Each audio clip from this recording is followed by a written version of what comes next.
What you are about to watch is for entertainment purposes only and does not constitute any type of advice. Always question the validity of what you see and what you hear. Viewer discretion is advised.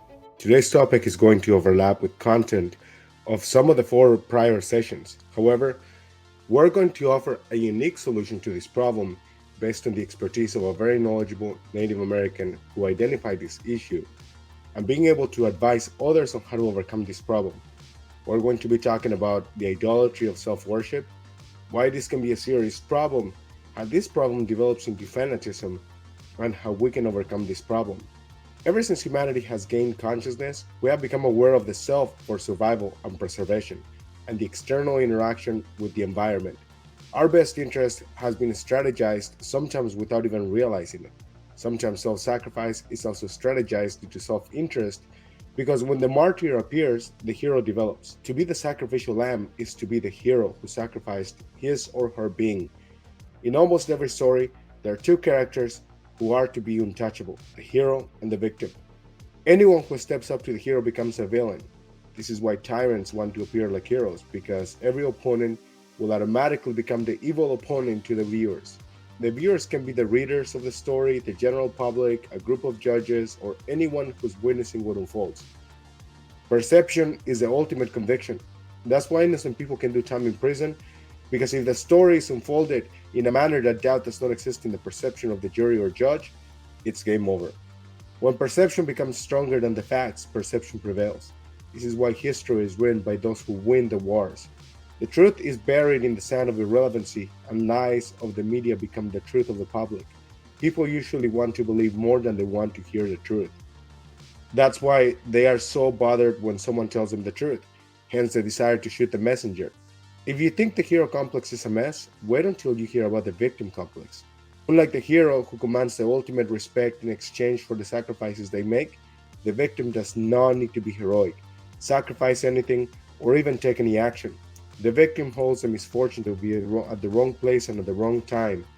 This character asks not to be criticized, held accountable, or be expected to even learn anything from the misfortune that has happened. It takes a pair to be a hero and face the challenges, consequences, and suffering, but the victim needs nothing. It needs to be this innocent, not at fault faint being that no one has the right to blame, criticize, or even coach. No one has the right or the permission to even try to explain the victim what they could have done better or the role that they play in their misfortune, even though that would be most helpful, compassionate, and wise decision to make.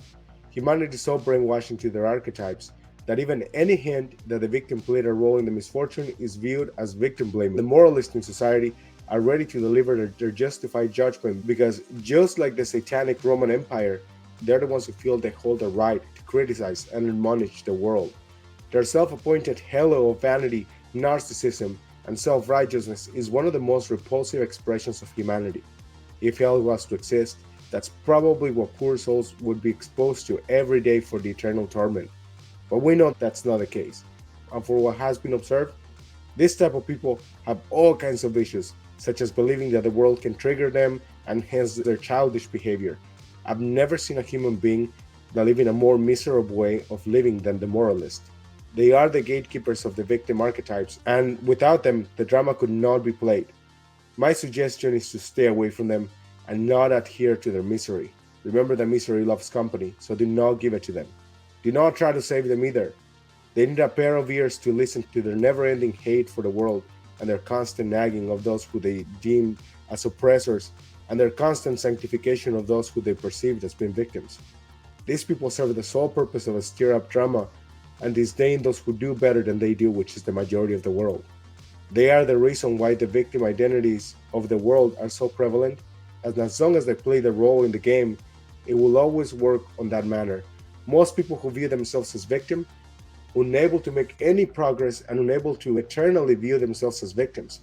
We get it, some things in life happen that can be outside of your control, and I think that those who go through that need more than anyone to learn that they have the right to find the strength and the will to overcome their struggles and return their bodies to the homeostasis from the traumatic experience. To have a traumatic experience is horrendous, and anyone who goes through that deserves the opportunity to learn to become resilient, adapt, and reevaluate how the world works. They all have the right to readapt and return to the peaceful state that they had, and probably even become stronger and more aware. I think that work relating to encouragement, learning, and adapting is much more compassionate than dictating that a victim should feel sorry for oneself and treat them like people unable to function. I think that the closer that we get to treat them with respect and treat them like humans who have abilities to adapt is a much better solution. The greatest problem that we see is that the role of the hero and the role of the victim are the most used archetypes in the self-worship, and they lead to the abuse of others and the manipulation of inexperienced people who are unable to pick up the scam. The hero presents itself as the bringer of justice, the wiser person who gets others, and is able and willing to make a change that the world needs so badly. We see politicians, prosecutors, and military playing this role. In a twisted kind of way, they show that humanity is either too distracted or too stupid to catch into the lies, because if you ever witness even the faintest content that the news report of some politician promising the world on a silver platter, you already know that that is a flat-out lie. We have heard about cases where prosecutors put innocent people in prison, and other stories where armed forces involved in war, who are supposed to be the heroes of the world, are caught up in some scandals where it really questions whether they are the heroes or the villains. There is so much hidden injustice in life, and I think those who play the hero role truly understand how to play the cards in the archetype so well. I'm not saying that there are no real heroes, but I think that not everything that we hear should be taken at face value. I would go as far as to say that not even this content should be taken at face value. Just ask yourself this question: is it even possible that not everything that you're told is the truth? I will leave you with that question for now. The self-worship of the hero archetype is what puts itself above everyone and even God. Its mission is to be the ultimate object of worship. This is why in many stories, some get commemorated as heroes, respond with something such as, "Thank you, but the real heroes are so and so." It is because anyone with a level of wisdom understands that an ego trip can end up real bad with corruption, envy, enemies, and all sorts of destructive results. Denying or sharing the hero experience has the power to dissolve the delusion. When someone says something such as, "I could have done it without my team," they are the real heroes. The level of worship becomes removed. This works particularly well when someone says something like, "God is the real hero. Before any of me, there was God." It removes the potential delusion that can be generated as a result of the opportunity to be viewed as a hero. The victim, on the other hand, can either be someone who is convinced that they are perpetually the victim. These poor souls have been convinced of this lie, usually to the benefit of those who convince them to accept the lie of the victims so they can receive some service that pays the bills of the service provider. As long as the service providers have a continuous list of people who accept their existence as victims, they will always make a living from these victims who don't completely overcome this complex. This is why it's not uncommon for someone who has been convinced that they are a victim to overcome that idea after they try either hypnotherapy, past life regression hypnosis, internal family systems therapy, forward-facing trauma therapy, acceptance and commitment therapy, to finally get past the self-notion of victimhood. I find it particularly interesting with internal family systems how they break it down into two defense strategies called managers, and the other ones are firefighters. The managers are those that manage by lashing back, arguing their way through life, and using other defense strategies. Their motto is never again. On the other hand, the firefighters do whatever it takes to ease the suffering and physical stress of their struggles. They respond with doing things such as drinking, being promiscuous, doing drugs, or other things that ease the sense of struggle. Their motto is whatever it takes. Their third group are the exiles, which are the victims who have endured all the suffering. The motto is, "I need to tell my story." The end goal is for the exiles to feel safe enough to release the suffering, meaning their self-impression of victimhood, in order to close that chapter in their lives. Oddly enough, hypnotherapy convinces the person that they no longer feel victimized and that they have surpassed their suffering. If the hypnotherapist has good enough a strategy, it does achieve the target and the person no longer struggles with the issue that the victim complex held onto. Past life regressions in hypnosis do the same thing, but attach the victimhood that has hunted them to the past life and finally help them realize that the chapter is over. Forward-facing therapy takes a somatic approach where the person allows themselves to experience the stress, but respond by relaxing their bodies. Eventually, the person no longer responds to the opportunity of a stress with tension and finds themselves unmoved by the stress that previously caused dysfunction. The crazy part is that without tension, there is no victim. In acceptance and commitment therapy, the person works towards becoming cognitively flexible to the possibility that all that there ever is in our lives is the present moment, and that whatever has taken place to victimize is no part of our present. When the person learns to accept reality, there is no victim. Gary Douglas and Jane here teach that anything that your imagination creates, it can create and destroy it all. Everything that deviates from who you really are is the distraction. They have some of the craziest strategies to overcome victimhood. Crazy part is that the strategies to become a victim are just as crazy. When people have this realization, they can send the deceit where it came from, and there's no longer a victim.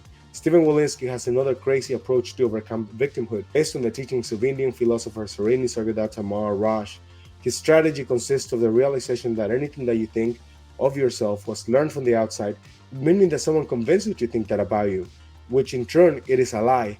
At a glance, this may sound like some bullshit, but if you think about it, even the language that you learn, the stories that surrounded it, and the lies that you were taught in that language were taught to you. If that wasn't the case, you would have been born speaking all existing languages, yet you learned only what you were taught. This topic alone can be an entire course, so I will end it there. I'm not a trauma researcher or mental health therapist, so really question the crazy theory that I'm about to share. Without victim identity, there is no trauma. I actually want you to hold what I just said as a lie and try to debunk it as much and as far as you can. Look at such a crazy idea from all angles, and then decide for yourself that if there is no sense that you were wronged at some point in life, you were hurt or destroyed, will there be any pain and suffering? Really think about this and hold it to the context of all therapies that I mentioned. Remember that the goal here is to entertain you and to have you read and want to increase your level of literacy. So I ask you to not believe me and seek for the truth yourself. I'm not even giving you advice. I have no qualifications to give you any advice, but I have the qualifications to have an opinion and seek for the truth, and so do you. I will leave it at that. Now I'm going to present you the dark side of the victim. The issue can even create a sense of danger to others. Many people who present themselves as victims believe that they are victims, and we must pray for their awakening so that they see the true power that they already hold. However, some of them use the victim archetype card to manipulate others. We don't know who's who, so my take is not to try to be a savior. I'm not talking about not providing services or professional assistance. That is very well needed, and it comes with all the boundaries for those who are trained appropriately to maintain their relationship with their clients as a professional relationship. The savior strategy that I'm talking about is the personal savior. The Good Samaritan that takes them as their significant other and save them from the potential dangers of the world. These saviors are usually people with poor boundaries who have experienced an event in their lives where they wish that they could have helped someone and they couldn't. A common one that I see is the son or daughter who wishes that they could have kept the family together during a divorce, but instead witnessed their parents hating each other. Now they want so bad to have a different story from their parents, but they likely will end worse. This is why it's important for divorced parents to be mature and not be combative towards each other. It can be a devastating effect on the children that may not reflect until their adulthood. Let me share some stories to illustrate this better. I knew a woman who had a savior complex where somehow she would end up with some biker who ended up living with her and helped with nothing around the house or the rent, and then he would go to jail or he would live with another woman. She ended up dating a guy who was into lowriders who did the same thing. Then she had a boyfriend who was a bartender, not involved in bikes, lowriders, or any of that, just the average Joe, and he did the same. She was always looking for men to save, and if they didn't need saving, she was not interested. I also knew another woman who had children from 3 different men. She was messed up crazy. She had endured a tough childhood and didn't even see it as a problem. She presented herself as a poor soul who wanted a soulmate to serve, rub their feet, cook for them, and treat him as the man of the house. For some reason, she was always getting into some hookup with different men, but among the sea of men, there was 3 fools who took the bait. They had a save at 3 or 4 complex, and she managed to put him in child support for those children. Last time I checked, she was still with her last partner, but he looked about 10 years his age, and although he had gone for nearly 8 years without a cigarette, he had the relapse of hell. I'm sharing this with you so you can ponder and realize that not everyone has the best interest or the best intentions. It is up to you what you take from this. So why are these archetypes in such self-idolatry? Because they put themselves at the center of all, even before God. No emotionally stable person would pair with someone with that level of narcissism or someone with that level of brokenness. I know it sounds hard, but if you find yourself desiring that type of person, there's something very serious in your life that you need to overcome, and you need to do that before it ruins your life. Someone who self idealizes themselves that much has no genuine loving connection with God. The reason is that their engagement to the chaos comes with fanatism. Fanatism is pure idolatry. Don Miguel Ruiz, in his book, The Five Levels of Attachment, described the fanatism into five levels: authentic self, preference, identity, internalization, and fanatism. And that's right, Don Miguel Ruiz is a Native American. And now, I'll give you an example in the authentic self. In this stage, the person may just want to find a good person. In the preference stage, the person may prefer someone who's black or Hispanic. In the identity stage, they identify themselves with this person, so it better be an ideal man. In internalization stage, this person has to abide by the deepest needs or they are not the right one. In the fanatism stage, this person must be a perfect partner with zero flaws and even be able to read minds. This can be applied to anything that one can think of, including relationships with sports, religion, or work. The fanatic is the perfectionist who unfortunately fails because nothing is ever good enough. So, what is the solution? Don Miguel Ruiz presents in his book, The Mastery of the Self and the Four Agreements. I won't go over the mastery of the self because that is your homework. But the four agreements are to be impeccable with your word because your word is the biggest factor in your reputation. Don't take anything personal, don't make assumptions, and always do your best. These four agreements help you reduce importance, avoid falling into the victim role, and always help you realize your true potential and be able to improve it. Today's lesson is about to end, but I will leave links on the description about our courses, our books, and our sponsors, Awaken ABA, who are doing a great deal of work in the field of consciousness. They have gotten licenses to educate in the state of Oregon, and starting this year, they are taking people who are not Oregon residents in this amazing opportunity. They're not business coaches, life coaches, or anything sketchy like that. They're actually licensed by two regulatory bodies in Oregon. Check them out in the description, along with other offerings. May God bless you.